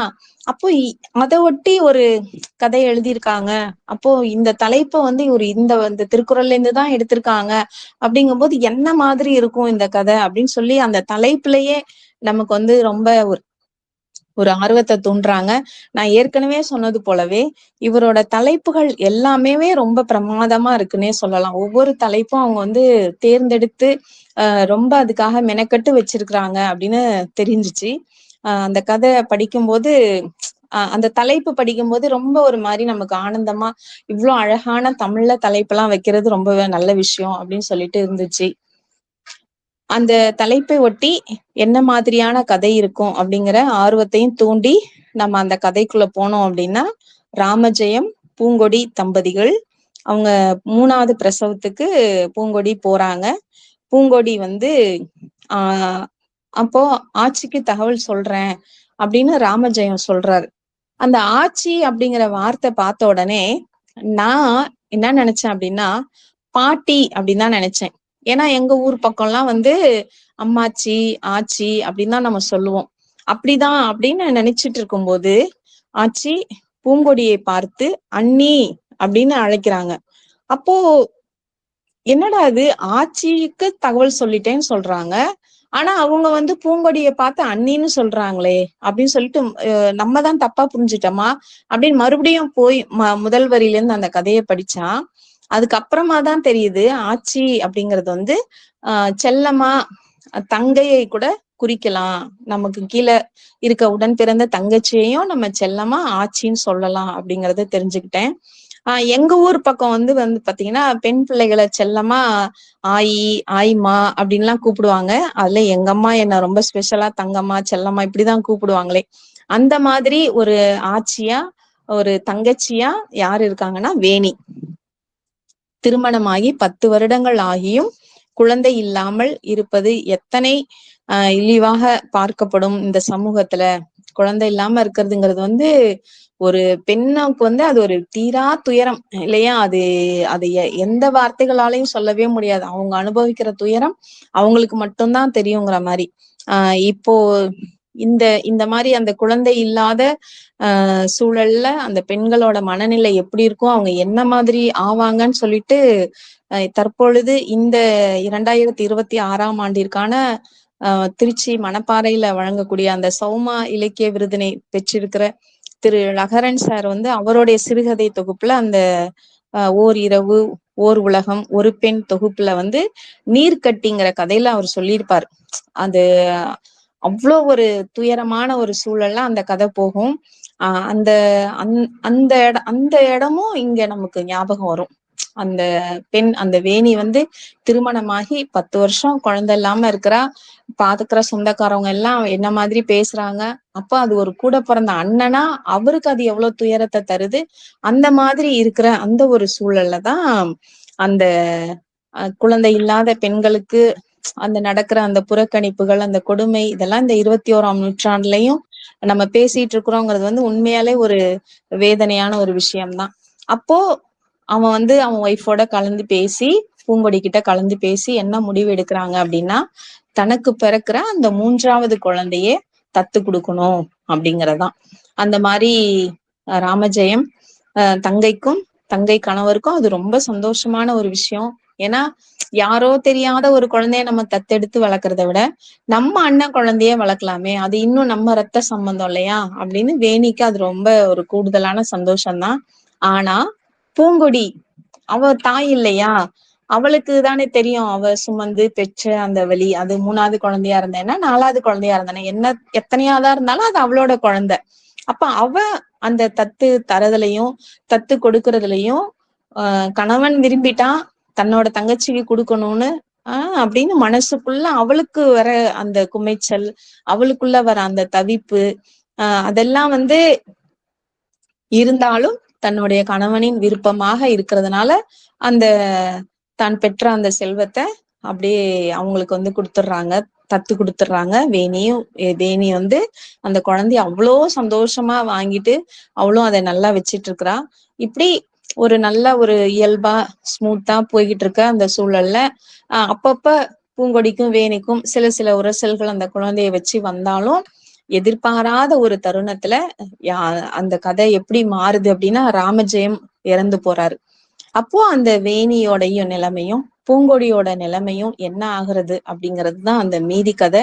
அந்த இடத்துலதான் அந்த தலைப்பு அவரு வந்து நெருநல் உளநொருத்தி அப்படின்னு கொண்டுட்டு வந்து பொறுத்துறாரு. அப்ப இந்த உலகம் நிலையில்லாதது, என்ன வேணாலும் நடக்கலாம், என்ன வேணாலும் எப்படி வேணாலும் அந்த சூழல் மாறலாம், மனிதர்கள் மாறலாம், அவங்க என்ன ஓட்டங்கள் மாறலாம் அப்படிங்கிற போது இந்த இப்ப மரணமில்லா மனிதர்கள்னு இந்த உலகத்துல யாருமே இல்ல. அப்ப அந்தந்த நேரத்து சூழல் அந்தந்த நேரத்துல மனிதர்கள் மனசுல வர அந்த எண்ணங்கள் தான் ஒரு வந்து உண்மை. அதுதான் அந்த மனித மனங்கள்ல வரக்கூடிய எண்ணங்களின் மாற்றம் தான் இந்த உலகத்துல உண்மையானது, அதுதான் நிலையானது அப்படின்னு சொல்ற ஒரு தத்துவார்த்தமான கதை தான் இந்த நெருநல் உளநொருத்தி.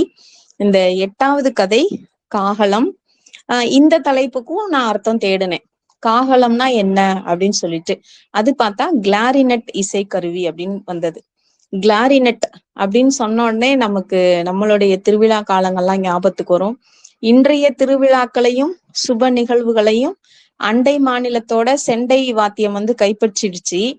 ஆனா நாம சிறு வயதில் இருக்கும்போது, குறிப்பா நாங்க சின்ன பிள்ளைங்களா இருக்கும்போது, எங்கள் ஊர்ல திருவிழா, கல்யாணம் அல்லது வேறு எந்த விசேஷம் எதுனாலும் கிளாரினட் கச்சேரி தான்.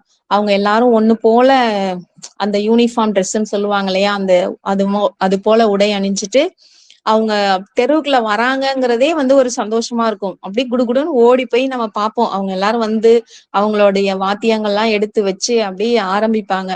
கல்யாணம் அப்படின்னாலே அந்த எம்ஜிஆர் பாட்டுல இருந்து தான் ஆரம்பிப்பாங்க ஃபர்ஸ்ட். அந்த மாதிரி அப்படி இருக்கக்கூடிய ஒரு விஷயம். ரொம்ப சின்ன பிள்ளையா இருக்கும்போது அந்த கிளாரினட் இசை அப்படிங்கிறது என்ன அப்படின்னா, எப்படி இவ்வளவு அழகா வாசிக்கிறாங்க அப்படின்னு முதல்ல நமக்கு இசை புரியும். அதுக்கப்புறமா தான் இது எந்த பாட்டு அவங்க வாசிக்கிறாங்க அப்படின்னு அந்த பாட்டு புரிய ஆரம்பிக்கும். அதுக்கப்புறம் வளர வளர அது நமக்கு பிடிச்ச பாட்டா இருக்குதா, அவங்க வாசிக்கிறது நமக்கு பிடிச்ச பாட்டா அப்படின்னு சொல்லி, ஒருவேளை அது நமக்கு பிடிச்ச பாட்டா இருந்துச்சுன்னா கூடுதல் இன்பத்தோட அதை நின்னு கேட்ட அந்த காலம்லாம் அப்படியே மனசுக்குள்ள வந்துச்சு. அதே மாதிரி இந்த கோயில் திருவிழாவுக்குலாம் பாத்தீங்கன்னா அவங்க சீக்கிரமே வந்துருவாங்க. தேர் திருவிழா நைட்டு தான் நடக்கும், தேர் வருது. ஆனா அவங்க ஒரு சாயங்காலம் 6-6:30 வந்துருவாங்க. அப்ப அந்த தேரை அலங்கரிச்சிட்டு இருப்பாங்க இல்லையா, அந்த தேர் அந்த தயாராயிட்டு இருக்க நேரத்திலேயே அந்த எங்க ஊர்ல இருக்க அந்த இளைஞர்கள் எல்லாரும் ஒண்ணு சேர்ந்துட்டு அந்த கிளாரினட் வாசிக்கிறவங்கள ரவுண்டா உட்கார வச்சுட்டு இந்த பாட்டை வாசிங்க, அந்த பாட்டு வாசிங்க அப்படின்னு சொல்லுவாங்க. அப்போ நாமளும் அந்தக்குள்ளார போய் உட்காந்துக்கிட்டு அவங்க என்ன வாசிக்கிறாங்க, என்ன பாட்டு வாசிக்கிறாங்க அப்படின்னு சொல்லி ஆர்வமா உட்காந்து கேட்போம். அதுலயும் அந்த கிளாரினட் வாசிக்கிறவங்க, ஏன்னா அந்த மூச்சு இழுத்து பிடிச்சு தம் பிடிச்சு வாசிக்கிறாங்க இல்லையா, அது எவ்வளவு பெரிய விஷயம். அது அந்த சின்ன வயசுல ரொம்ப ஆசையா இருக்கும் நமக்கு, அது எப்படி அவங்க வாசிக்கிறாங்க, எப்படி இவ்வளவு இதுவா பண்றாங்க அப்படிலாம் சொல்லிட்டு. ஒரு கட்டத்துல கொஞ்சம் பெருசாயிலாம் வளர்ந்த பிறகு நம்ம போய் கிட்டத்துல போய் அவங்கள்ட்ட நீங்க நல்லா வாசிக்கிறீங்கன்னு சொல்லணும் அப்படிலாம் கத்துக்கிட்டோம். அப்ப போய் கிட்டத்துல போய் சொல்லும்போது, அப்படியே பாப்பா, சரி சரி அப்படின்ட்டு அவங்க போவாங்க. அப்ப நம்ம ஏதோ நமக்கு ஏதோ விருது கிடைச்ச மாதிரி சந்தோஷமா இருக்கும், அவங்க கிட்ட போய் நம்ம பேசிட்டோம் அப்படின்னு சொல்லிட்டு. அந்த மாதிரிலாம் இருந்தது அந்த கிளாரினட் கச்சேரிங்கிறது. நாங்க எங்க ஊர்ல இருந்து பூண்டி திருவிழா, பூண்டி மாதா கோயிலுக்கு பக்கத்துலதான் நடந்தே போவோம். எங்க ஊர்ல இருந்து நாங்க நடந்தே போவோம். நடந்து போற தூரமான ஊர் தான். ஆனா நாங்க எல்லாரும் நடந்து போவோம். அது ஒரு ஜாலியா எல்லாரும் சேர்ந்து எல்லாரோட நடந்து போகும்போது அது சீக்கிரமா போவோம். அந்த கோயில் திருவிழாலையும் அங்க அந்த கிளாரினட் கச்சேரி, தாஸ் பேண்ட் அப்படின்னு சொல்லிட்டு ஒரு குழு வருவாங்க. அவங்களோட அந்த கிளாரினட் கச்சேரி கேட்கறதுக்காகவே மக்கள் அதிக பேர், திருவிழா பாக்குறது ஒரு பக்கம்னாலும் இந்த கிளாரினட் கச்சேரி கேட்கறதுக்கும் பாக்குறதுக்கும் வர்றது, அந்த கூட்டமும் ஒரு ஜாஸ்தி இருக்கும். இது எல்லாமே அந்த தலைப்புக்கே எனக்கு இவ்வளோ ஞாபகம் வந்துருச்சு. காஹளம் அப்படிங்கிற வார்த்தைக்கு இந்த எக்காலம், கிளாரினட் அப்படிங்கிற அந்த அர்த்தம் பார்த்த உடனேவே அந்த கிளாரினட் சார்ந்த இவ்வளோ ஞாபகங்கள் நமக்கு வந்துச்சு அப்படின்னு சொன்னா, அப்போ இதெல்லாமே நம்ம நினைவு அடுக்குகள்ல எங்கேயோ இருந்திருக்கு இல்லையா. அப்ப இந்த ஒரு வார்த்தை அந்த அத்தனை நினைவுகளையும் நமக்கு மீட்டு கொண்டு வந்துருச்சுன்னே சொல்லலாம். அந்த வகையில அந்த கதை தலைப்பும் ரொம்ப ஈர்ப்பா இருந்து, அதுக்கப்புறமா நம்ம கதைக்குள்ளார போகும்போது வெறும் இசையாக மட்டும் இல்லாமல் கடை முதலாளி எப்படி ஒரு தொழிலாளியை தன் வேலைக்கு பழக்குகிறார், தன் இசை ஆர்வத்தை பகிர்ந்து கொள்கிறார், தன் தொழிலாளியை எப்படி முதலாளியாக்குகிறார், தொழிலாளியின் மனதில் ஏற்படும் சிறிய அந்த சலனம் எப்படி துரோகமாக மாறுகிறது என்று அத்தனை உணர்வு பூர்வமாக அந்த கதை இருக்க, கதையினோடே வருகிற அந்த காகளத்தின் இசை, அதை வாசிக்கின்ற பையன் என மனதை ரம்யமாக்குகிறது. துக்க வீட்டிலும் இசைக்கு ஏது பேதம், இசைக்கு ஏது இடம், ரசிக்கிற மனம்தானே வேண்டும். துக்க வீட்டில் கண்ணீர் வராது நமக்கு சில இடங்களில். நாம் தனிமையில் இருக்கின்ற சில நேரங்களில் நம்மையும் அறியாமல் பொங்கி வரும் பாருங்கள், அழுது தீர்க்கத்தான் வேண்டும் அனைத்தையும் அப்படின்னு. அந்த தனியா இருக்கும்போது தன்னுடைய முதலாளியையும் தன்னுடைய அந்த பாலிய காலத்தையும் மொத்தமா நினைச்சு அந்த செல்வம் அழுற அந்த கதை தான் அந்த காகளம் கதை. இதோட இந்த தொகுப்போட லாஸ்ட் இறுதி கதை நேசன். செல்ல பிராணிகளை வளர்ப்பதில் எனக்கும் பெரிய ஈடுபாடே இருந்ததில்லை. கிட்டத்தட்ட அந்த கதையில் கோபப்படுகின்ற கணவரை போலவேதான் எனக்குமே சில நேரங்கள்ல கோபம் வரும். எப்படிதான் இந்த நாயை வந்து இப்படி தூக்கிலாம் கொஞ்சுறாங்களோ. அதுவும் அந்த குழந்தைங்க கிட்ட விளையாடும் போது, குழந்தைங்க அந்த நாய்க்கிட்ட விளையாடும் போதெல்லாம் எனக்கு ரொம்ப ஒரு மாதிரி அது ஒரு அபர்ஷனாவே இருக்கும். திட்டுவேன், கிட்ட போகாதீங்க, அது ஏதாவது இன்ஃபெக்ஷன் ஆயிட போகுது அப்படின்னு சொல்லிட்டு. எங்க ஊர்ல எல்லாம் ஒரு 2, 3 ஃபேமிலி வந்து அந்த நாய அப்படி குழந்தை மாதிரி அப்படியே மடியில வச்சுக்கிறதும் என்ன, அது போட்டு ஷாம்பு போட்டு குளிப்பாட்டுறது என்ன, இது பண்றது என்ன, அது பேர் கூட ஏதோ ப்ரௌனியா ஏதோ சொல்லுவாங்க. அந்த பேர் வச்சுட்டு கூப்பிடுறது. அது எங்கனாலும் ஓடி வந்துரும். அவங்க கூப்பிட்ட உடனே அவங்க கூடவே தான் போகும். ஆனா எனக்கு ஏதோ ஒரு அந்த சின்ன வயசுல இருந்தே எனக்கு அந்த நாய், பூனை இது மேல எல்லாம் பெரிய ஈடுபாடு வந்ததே கிடையாது. கிட்டத்தட்ட அதே மாதிரிதான் அந்த கதையிலயும், அந்த நேசன் கதையிலயும் அவர் வந்து கோவப்படுறாரு. அந்த ஆனா நம்ம நம்ம சைடு நம்ம நினைக்கிறோம். ஆனா சில பேருக்கு அந்த செல்ல பிராணிகள் தானே உலகமாவே இருக்குது. அந்த சில பேருக்குலாம் வந்து அவங்க குழந்தைங்கள மாதிரி அந்த நாய், பூனை எல்லாம் தான் வளர்க்குறாங்க. அவங்களும் அது சொல்றதெல்லாம் அது அழகா கேட்கும்போது ஆச்சரியமாவும் இருக்கும். அந்த மாதிரிதான் இந்த கதையிலயும் ஒரு கர்ப்பிணி மனைவிக்கு ஒரு குட்டி நாயின் மீது தீரா பிரியம். கணவனுக்கோ அது வந்து பிடிக்கிறது இல்ல. அதனால அவங்க 2 பேருக்கும் நடுவுல ஒரு சின்ன ஒரு கருத்து வேறுபாடு வருது.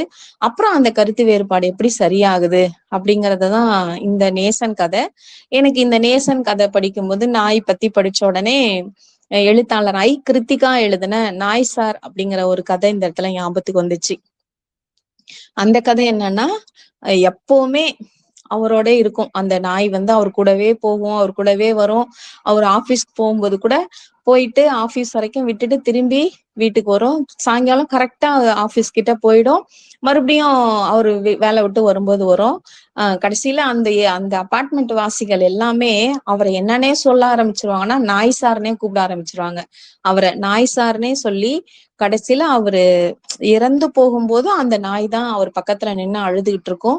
அப்பதான் அங்க இருக்கிறவங்க அந்த மக்கள் எல்லாருமே அத வந்து ரொம்ப இதுவா, இந்த ஒரு நாய்க்கும் ஒரு மனுஷனுக்கும் ஒரு அந்த பிணைப்பு வந்து எப்படி இருக்கு அப்படின்னு சொல்லிட்டு.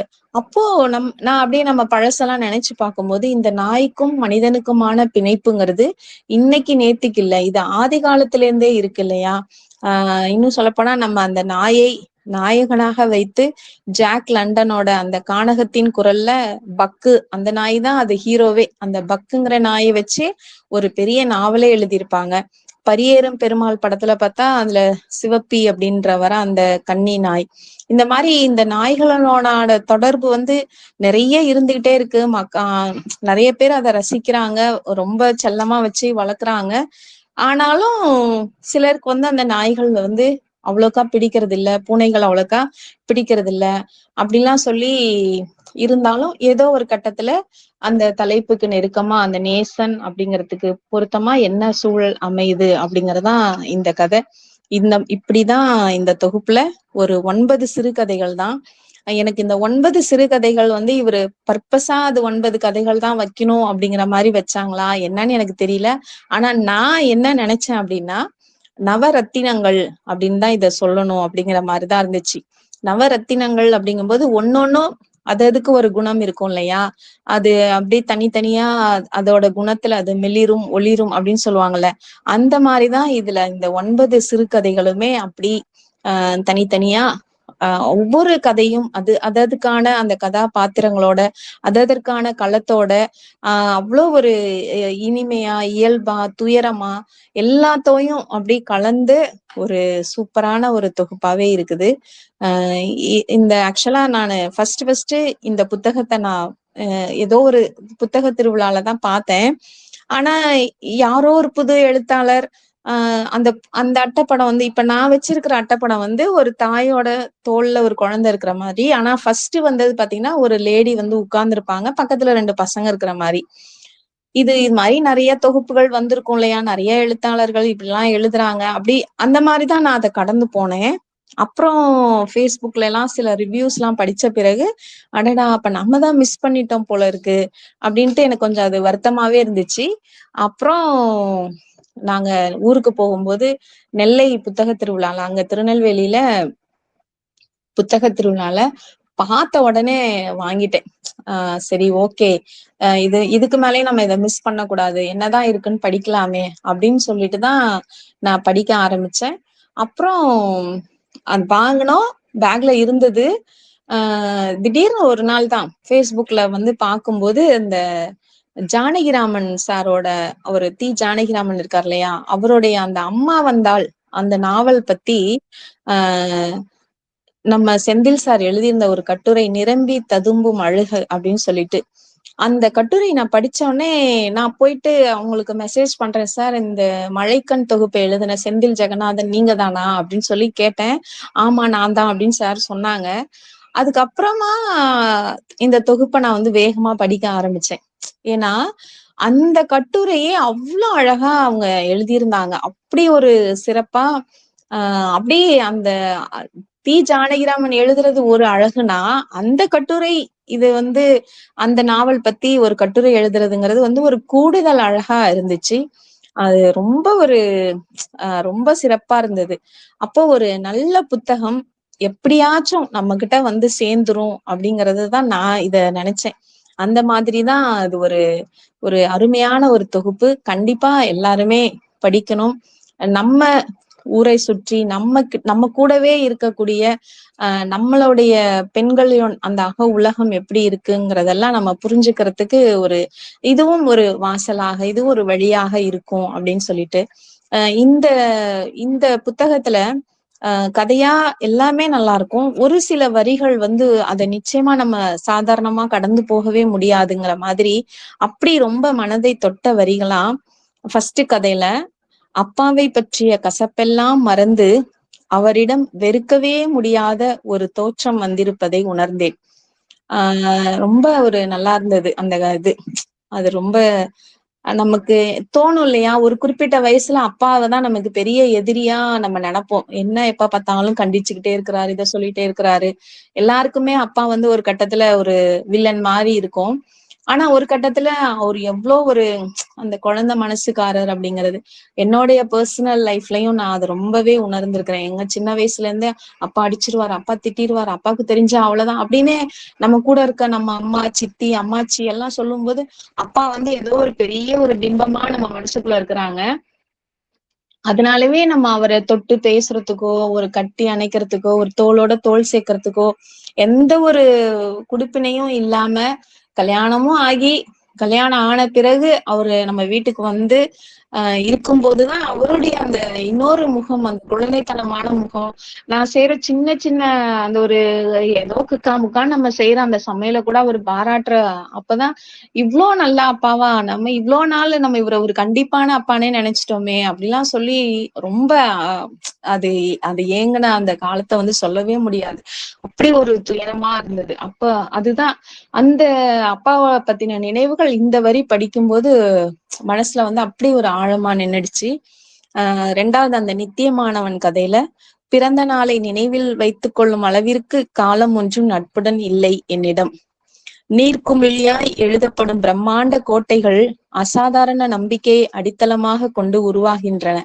அதை அழைக்கழிப்புகளும் நிராகரிப்புகளும் தகர்த்தெறிந்து கொண்டே இருக்கின்றன.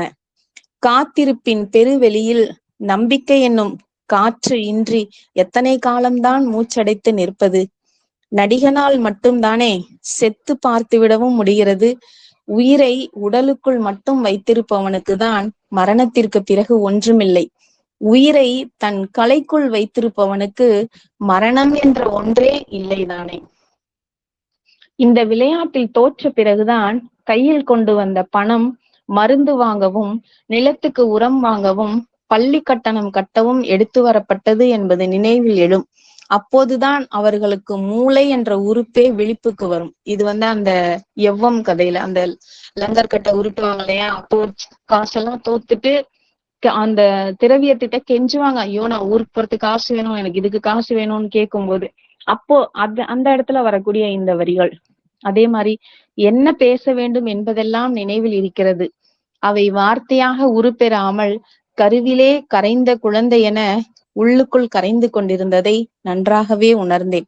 இது வந்து அந்த முத்தத்திற்கு அந்த கதையில வரக்கூடிய அந்த ஒரு முதிர் வயது ஒரு ஆண் தன்னோட காதலை சொல்லலாமா வேணாமா, அது எப்படி இருக்கும், அந்த பொண்ணு என்ன மாதிரி எடுத்துக்குவா அப்படின்னு தவிக்கும் போது வர அந்த வார்த்தைகள். அலைபேசி மலையிலிருந்து தள்ளிவிடப்பட்ட காதலனை போல கீழே விழுவதை பார்த்ததும் காப்பாற்ற முடியாத காதலியாய் நின்றிருந்தேன்.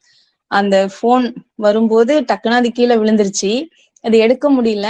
அத ஒரு இவ்வளவு ஒரு அழகான ஊமையோட, அப்பிக்கொண்டால் சில மணிகளில் அழியக்கூடிய பவுடர் தான் ஒரு முத்தத்தால் இனி எப்போதும் அழியாமல் நினைவில் படிந்திருக்க போகிறது.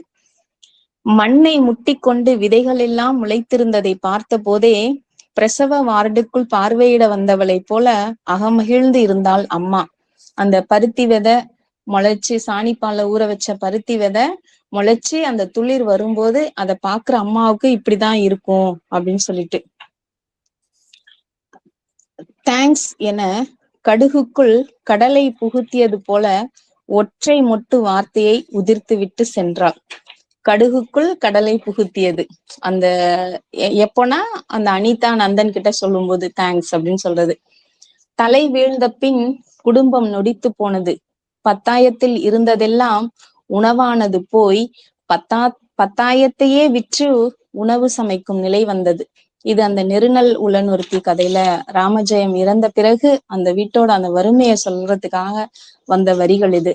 வியாபாரம் பண்றவன் உடம்புலயோ மனசுலயோ உள்ள வலிய முகத்துக்கு கொண்டாடப்படாது செல்வம் அப்படின்னு அந்த காகலம் கதையில அந்த முதலாளி செல்வத்துக்கிட்ட சொல்றது. ஒரு வியாபாரம் பண்றவன் எப்படி இருக்கணும் அப்படின்னு சொல்லி, நிலைக்கு முன் நின்ற கூட்டத்திற்குள் போக வழியின்றி காற்று திணறியது. காற்று திணறுதான். அந்த முதலாளி இறந்துட்டாரு அப்படின்னு சொன்ன உடனே அங்க மக்கள் அந்த அவர்கிட்ட தொழில் கத்துக்கிட்டவங்க எல்லாரும் அவருக்கு மாலை போறதுக்காக வராங்க இல்லையா, அப்போ அந்த கூட்டத்துக்குள்ள போறதுக்கு காற்று திணறியது அப்படின்னு சொல்றது ரொம்பவே ஒரு நல்ல, அந்த ஒரு துக்க வீட்டுல கூட இவ்வளவு ஒரு கவித்துவமா ஒரு வார்த்தை எழுத முடியும் அப்படின்னு சொல்லிட்டு. செவ்வந்தி சம்மங்கி ரோஜா பூக்கள் சிதறி கிடந்தன. காம்போடு இருக்கும் ஒவ்வொரு பூ மீது அடி வைக்கும் போதும் உள்ளங்காலில் கோழி குஞ்சு மிதிப்படும் பதற்றத்தை நெஞ்சம் உருவாக்கியதால் கவனத்தோடு கூட்டத்திற்குள் எட்டு வைத்தேன். அந்த இறந்தவங்க வீட்டுல பாத்தீங்கன்னா பூவோட நிலைமை ரொம்ப கஷ்டம்னு தான் சொல்லணும். ஏன்னா அந்த மாலையில இருந்து பிச்சு போறதாகட்டும், அந்த மாலையை அப்படியே தூக்கி போடும்போது அந்த பூ அப்படி இறைஞ்சு கிடக்கும் இல்லையா. அப்போ நம்ம செல்வம் அந்த ஹீரோக்கு எப்படி இருக்கான், அந்த பூவை மிதிக்கும் போது ஏதோ ஒரு கோழி குஞ்சு மேல நம்ம காலை வைக்கிறோமோ அப்படிங்கிற அந்த ஒரு மென் உணர்வை தருது. இப்படிப்பட்ட செல்வமா அப்படிப்பட்ட ஒரு வேலையை செஞ்சான் அப்படின்னு நமக்கு நினைக்கிற மாதிரி இந்த இடம் இருந்தது. அறிமுகமே இல்லாமல் மனசை தொடுகிறவன் கலைஞன். அந்தரத்தில் மேகங்கள் சத்தம் எழுப்பாமல் மிதந்து கொண்டிருந்தன. ஆகாய பஞ்சு பொதிகள் என்னை இலக்கியது போல உணர்ந்தேன். இனம் புரியாத பேர் அமைதியின் பெரும் பாரத்தை சுமக்க முடியாமல் நடை தளர்ந்து இமைகளை மூடினேன். இதுவும் அந்த காகலம் கதையிலே வரக்கூடியதுதான். அந்த காகலம் வாசிக்கிறான் இல்லையா, அவனை சொல்றாரு, அறிமுகமே இல்லாம மனசை தொடுறவன் தான் கலைஞன். இப்போ நமக்கு அந்த பேண்ட் வாசிக்கிறவங்கல்ல அவங்க பேர்லாம் என்னன்னு கூட தெரியாது, அவங்களோட சொந்த ஊர் என்னெல்லாம் நமக்கு தெரியாது. ஆனாலும் அவங்க வாசிக்கிற அந்த ஒரு ஏதோ ஒண்ணு நம்ம மனசுல நிக்கும் இல்லையா, என்னமா வாசிக்கிறான், என்னமா பேசவது அவங்க சொல்றாங்க அப்படின்னு சொல்லும் போது அதுதான் உண்மையான கலைஞன் அப்படின்னு சொல்றது. அதுவும் ரொம்ப ஒரு நல்ல ஒரு இது. அடுத்தது அந்த கோவில் யானை காவிரியில் குளித்து விட்டு பாகனோடு எதிரில் வந்து கொண்டிருந்தது. ஒரு சிறு மலை அசைந்து அசைந்து வருவதை போன்ற எழில் நிறைந்த அக்காட்சி என்னை மேலும் மகிழ்ச்சியில் அமிழ்த்தியது. இது அந்த லாஸ்ட் இறுதியில அந்த நேசன் கதையில வரக்கூடியது. அந்த நாயை காணோன்னு தேடிட்டு போற அந்த நாயகன் கண்ணுல அந்த கோவில் யானை வர அந்த ஒரு காட்சி எடையற்று குறுக்கி போட்ட வெல்வெட்டு துணியை போல இருந்தது. அதன் மெல்லிய சூடான தேகம் பட்டவுடன் என் ரோமங்கள் எல்லாம் சிலிர்த்து நின்றன. சுமை இறக்கி வைத்த கரங்களில் தோன்றும் எடையற்ற தன்மையால் கன்னத்தில் நீர்த்துளி வழுக்கியது. 1.5 அடியில் ஒரு 4 கால் ஜீவன். ஐயோ தெய்வமே, இது கிட்டையா நான் இவ்வளவு நாள் பகையோட இருந்தேன். முகம் விரிந்து எனக்குள் சிரிப்பாக வந்தது. மனதிற்குள் ஒரு பேர் அமைதி தரும் நிம்மதி. இது மாதிரி இதுவும் அந்த நேசன்ல அவரு லாஸ்டா தன்னோட மனைவிக்காக தனக்கு பிடிக்கலனாலும் பரவாயில்ல, தன்னோட கர்ப்பிணி மனைவி கஷ்டப்படக்கூடாது அப்படிங்கறதுக்காக அந்த நாயை வந்து அவரு தூக்குவார் இல்லையா. அந்த தூக்கும் போது அந்த முதல்ல அது ஒரு பெரிய அவர்ஷனா நினைக்கிற ஒருத்தர் அந்த நாயை தூக்கும் போது அவருக்குள்ள வர அந்த மனநிலை எப்படி இருக்கும் அப்படிங்கறத இதை விட ஒரு சிறப்பான வரிகள்ல சொல்லவே முடியாதுங்கிற மாதிரி அவ்வளவு ஒரு நல்ல வரிகள் அது.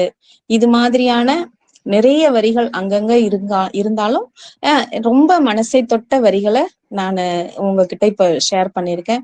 இதெல்லாமே நம்ம படிக்கும் போது நிச்சயமா நம்ம மனசை விட்டு அகலவே அகலாது. இப்படிதான் இந்த மழைக்கண் சிறுகதை தொகுப்பு உணர்வும் உயிரோட்டமும் நிறைந்த ஒரு சிறந்த தொகுப்பாக இருப்பதை இதுவரைக்கும் உங்களோட பகிர்ந்துகிட்டத ரொம்ப நன்றி. இதுவரைக்கும் பொறுமையோடு செவிமடுத்த அனைவருக்கும் மிக்க நன்றிகள். என் அழைப்பிற்கு இணங்கி ஏற்புரை வழங்கிட இசைந்து நிகழ்வில் கலந்து கொண்டுள்ள எழுத்தாளருக்கு மீண்டும் ஒரு முறையாக என்னுடைய நன்றிகளை கூறி, தொடர்ந்து வாய்ப்பளித்துக் கொண்டிருக்கும் விழுதுகள் அறிவே ஆற்றல் திரு லோகேஷ் அவர்களுக்கும் உளப்பூர்வமான நன்றிகளை கூறி 288வது புத்தக கருத்து பகிர்வினை நிறைவு செய்கின்றேன். நன்றி, வணக்கம். எல்லாருக்கும் வணக்கங்க. ரொம்ப எனக்கு மிகவும் மகிழ்ச்சியாகவும் இருக்கு.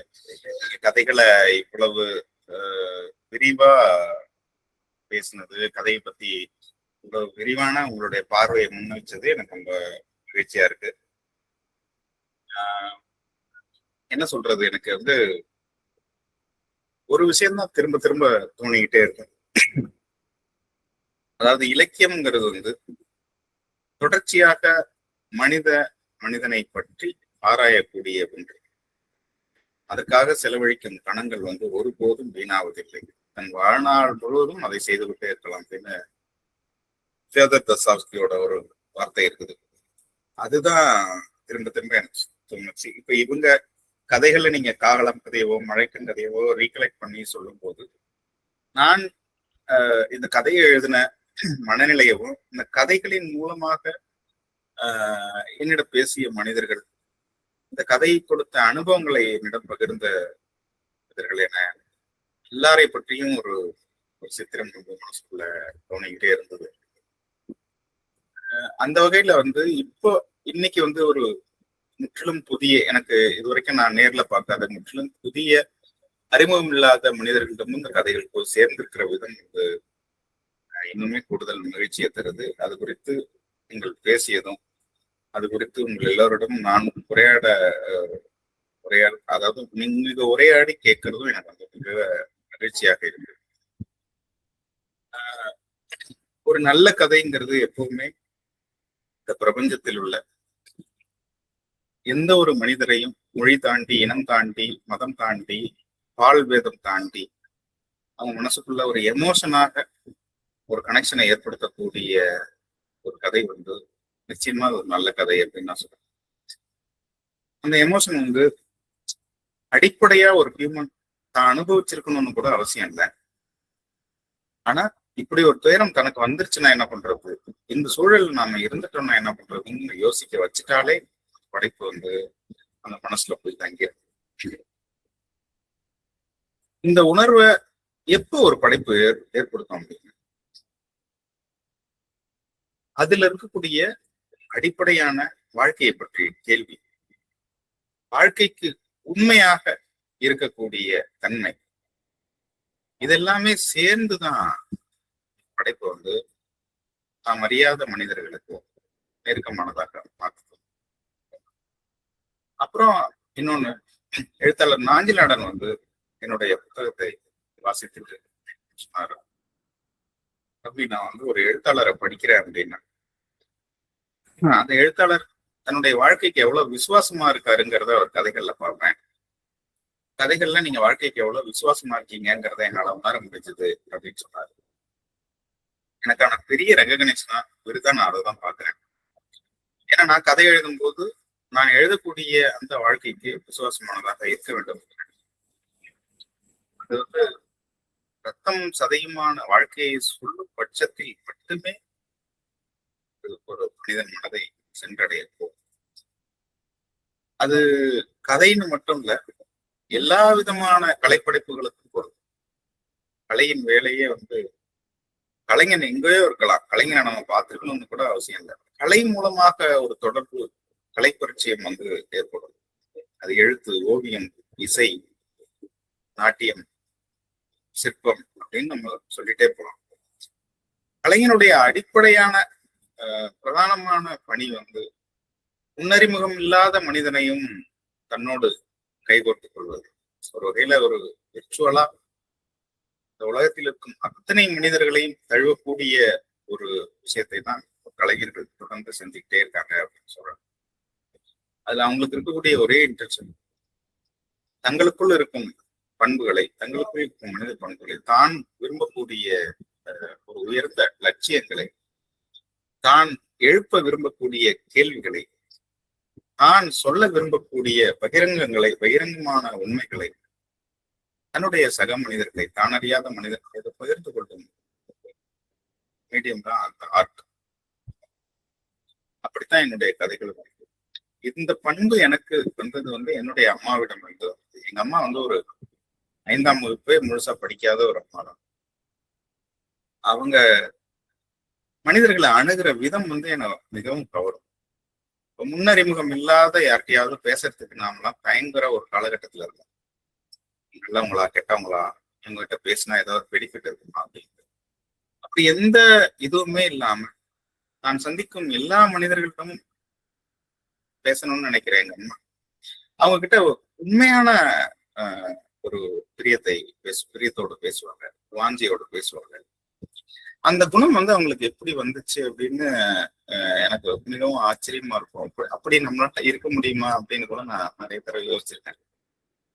ஆனா அந்த குணம் தான் என்ன இன்னைக்கு எழுத்தை நோக்கி, இலக்கியத்தை நோக்கியும் செலுத்தி இருக்குது அப்படிங்கிறது நான் உறுதியா நம்புறேன்.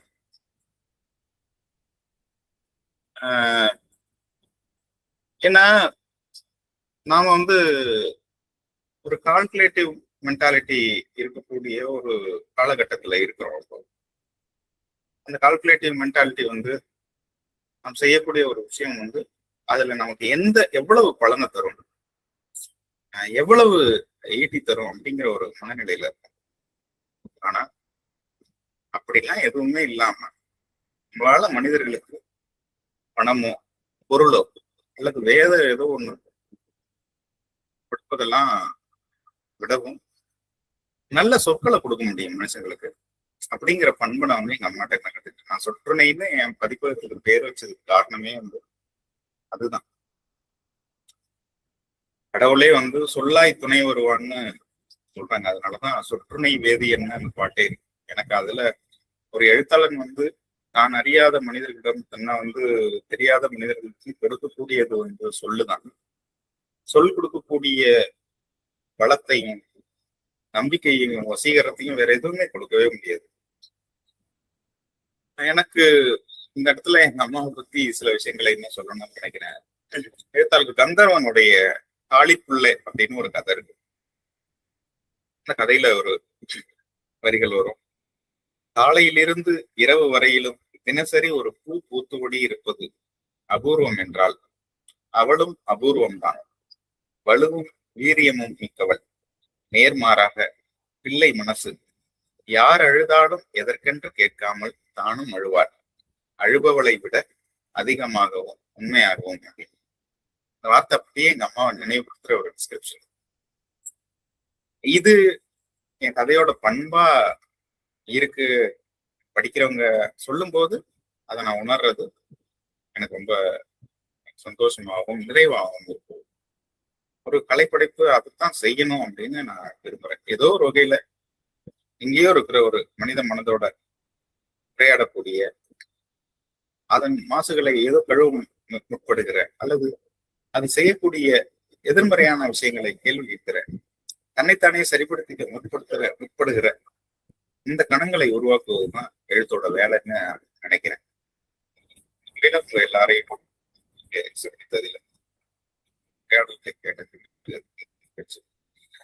உங்களுக்கு ஏதேனும் கேள்விகள் இருந்தா நம்ம வந்து ஆன்சர் பண்றேன். Thank you sir, thank you so much.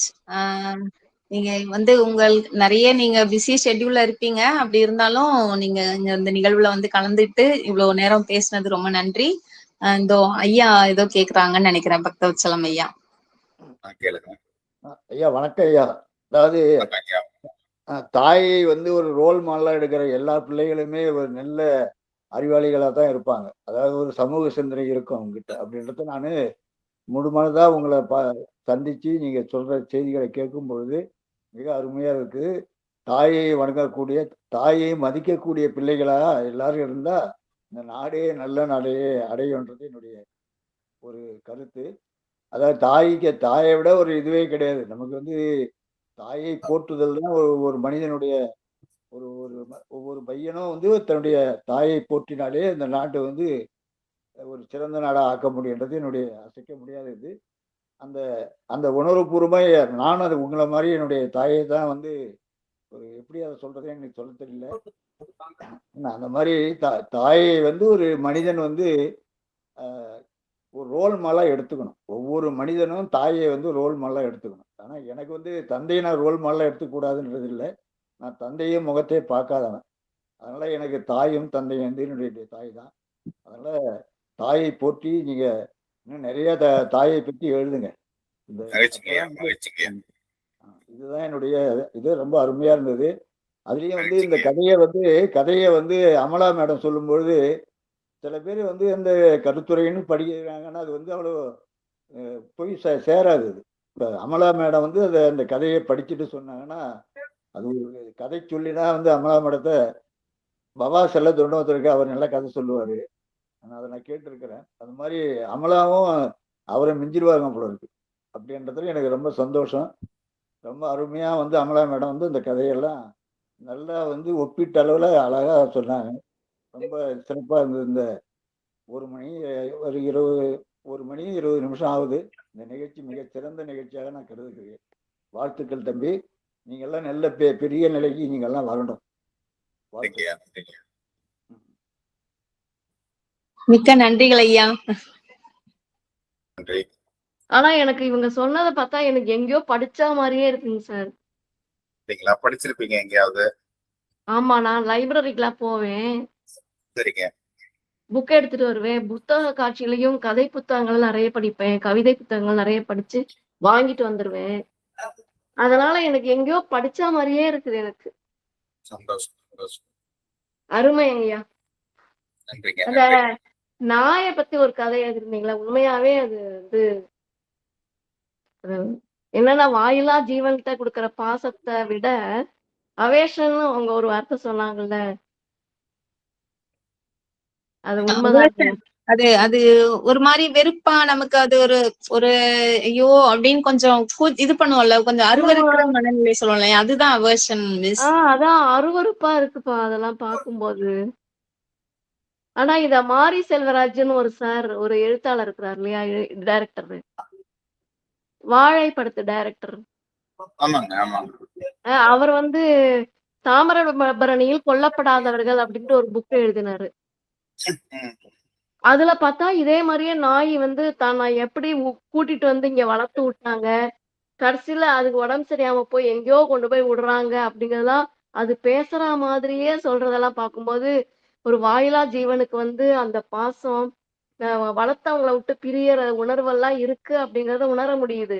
ஆனா நம்ம மனசுல வந்து அந்த நாயை வளர்க்குறவங்க அதை கொஞ்சறதும் அதோட பழகிறதும் ஏத்துக்கவே முடியல. அதெல்லாம் ஐயா உங்க கதைகள்லாம் ரொம்ப அருமையா இருந்துங்க ஐயா.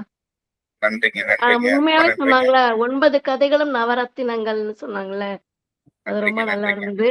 அதே போல அனைவருக்கும் ஒரு சின்ன கோரிக்கை, ஒரு பணி வந்துருச்சு எனக்கு. நான் ஒரு 1.5 மணி நேரமா இந்த ப்ரோக்ராமுக்காக தான் வெயிட் பண்ணிட்டு இருந்தேன். இப்ப எனக்கு வேற ஒரு பணி ஒண்ணு வந்துட்டதுனால நான் கிளம்ப வேண்டியதா இருக்கு. அமலா மேடம் அவர்களுக்கும் மற்ற இங்க உள்ள அனைத்து அனைவருக்கும் என்னுடைய நன்றியை தெரிவித்துக் கொள்கிறேன். அறிவுத்தேடல் நிகழ்ச்சி வந்து தொடர்ச்சியாக பண்ணுங்க, தொடர்ச்சியாக வாசிச்சு நீங்க உரையாடுங்க. அது ரொம்ப இந்த சமூகத்துக்கு ரொம்ப முக்கியமான பணி. இது தொடர்ச்சியா செய்யணும் அப்படின்ட்டு நான் எல்லாரையும் கேட்டுக்கிறேன். ரொம்ப நன்றி, எல்லாருக்கும் ரொம்ப நன்றி. Thank you sir, thank you sir, thank you so much sir, thank you. நன்றிங்க, நன்றி, நன்றி, ரொம்ப நன்றி, நன்றிங்க. நன்றி, நன்றிங்க, நன்றிங்க. அனைவருக்கும் நன்றி. அமலா மேம், சொல்லுங்க மிஸ்.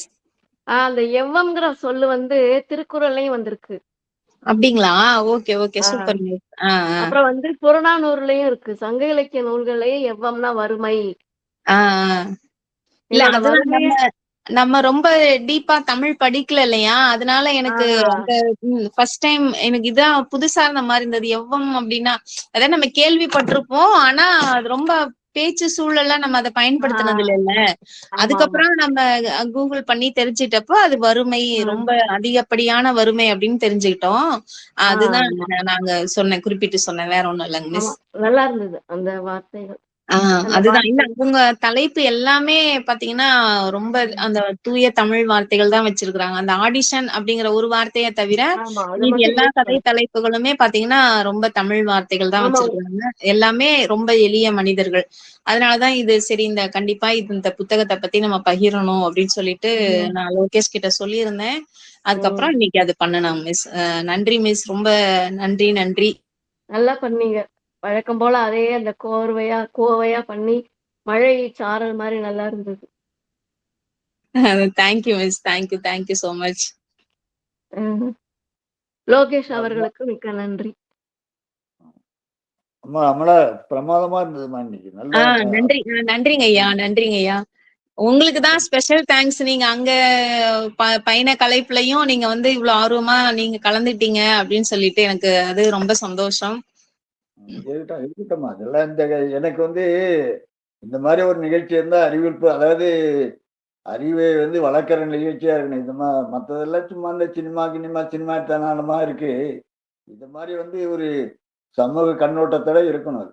அப்பதான் வந்து அந்த சமூக பார்வை இருந்தால் தான் வந்து இந்த நாடு உருப்படும். சரிங்கம்மா, ரொம்ப சந்தோஷம். சரி. நன்றிங்க ஐயா, நன்றிங்க ஐயா. பாபு. புதியோர் பாபு சொல்லுங்க. பாபு என்னோட ஸ்கூல் ஃப்ரெண்டுங்க ஐயா. சரிம்மா, அதான் அவருடைய குரலை கேட்போம். ஆஹ் என்ன மெசேஜ் போடுறாங்களே பாபு. அனைவருக்கும் வணக்கம். பாபு நல்லா இருக்கீங்களா? நல்லா இருக்கேன்பா. நீங்க எப்படி இருக்கீங்க? ரொம்ப சந்தோஷம். எவ்வளவு வருஷங்கள் ஆயிடுச்சுல பேசி. ரொம்ப வருஷம் ஆச்சு. ரொம்ப ஆனா வருஷம் ஆயிடுச்சு. நீங்க அப்படியே ரொம்ப நல்லா இம்ப்ரூவ் ஆயிட்டீங்க. உங்களோட நல்லா இருந்தது. கருத்து எல்லாம் கேட்கும் போது அது நல்ல தமிழ், ஆங்கில ஒரு இங்கிலீஷ் டீச்சர் இவ்வளவு தமிழ்ல பேசுறது பெரிய விஷயம் தான். எல்லாம் நம்ம நல்லா ஸ்கூல் தான் இருந்தது. காரணம் பாபு. இந்த உண்மைதான் உண்மைதான் தமிழ் உண்மைதான். ஆர்வத்துக்கு அவங்க நடத்தின அந்த தமிழ் மன்றங்கள்லாம் நம்ம உட்கார்ந்து எவ்வளவு இதுவா கேட்டதுதான் இன்னைக்கு நான் இதெல்லாம் ஓரளவு பண்றோம்னு நான் நினைக்கிறேன். உண்மையாலுமே நல்லா பண்ணீங்க. நல்லா இருந்தது. நல்லா பண்ணீங்க.